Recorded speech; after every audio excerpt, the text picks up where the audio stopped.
দক্ষিণ ভারতীয় সিনেমার দুই সুপারস্টার আল্লু অর্জুন এবং রামচরণ সিনেমার পর্দায় দুজনেই আলাদা অরা নিয়ে রাজত্ব করলেও বাস্তব জীবনে তারা একে অপরের মামাতো ভাই।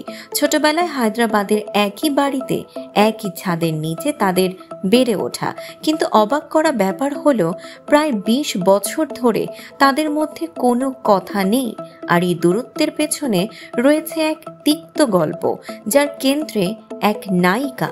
প্রায় ২ দশক আগে অভিনেত্রী নেহা শর্মার প্রেমে পড়েছিলেন আল্লু অর্জুন। নেহা তখন নতুন মুখ, দক্ষিণী চলচ্চিত্রে সবে পা রেখেছেন। সম্পর্ক এতটাই গভীরে গিয়েছিল যে আল্লু নেহাকে বিয়ের কথাও ভাবতে শুরু করেছিলেন। ২০০৭ সালে মুক্তি পাওয়া চিরুথা ছবিতে নেহার বিপরীতে অভিনয় করেন রামচরণ, যা ছিল তার প্রথম ছবি। শুটিং চলাকালীন তাদের ঘনিষ্ঠতা নিয়ে গুঞ্জন ছড়িয়ে পড়ে, এমনকি তখন খবর রটে নেহা আর রামচরণ নাকি গোপনে বিয়ে করে মধুচন্দ্রিমাতেও চলে গেছেন। এমন খবরে ক্ষুব্ধ হন আল্লু অর্জুন। তার মনে হয় ভাইয়ের কাছ থেকে বিশ্বাসঘাতকতার শিকার হয়েছেন তিনি। নেহার সঙ্গে সম্পর্ক ভাঙার পাশাপাশি রামচরণের সঙ্গেও সব যোগাযোগ বন্ধ করে দেন। সেই থেকে শুরু হয় দুই ভাইয়ের মধ্যে ঠান্ডা যুদ্ধ, যা এখনো শেষ হয়নি। অবশ্য রামচরণ এই গুজব দৃঢ়ভাবে অস্বীকার করেছেন। এক টিভি চ্যাট শোতে তিনি বলেন, আমি বিবাহিত মানুষ, এই ধরনের খবর আমার দাম্পত্য জীবনে প্রভাব ফেলতে পারে।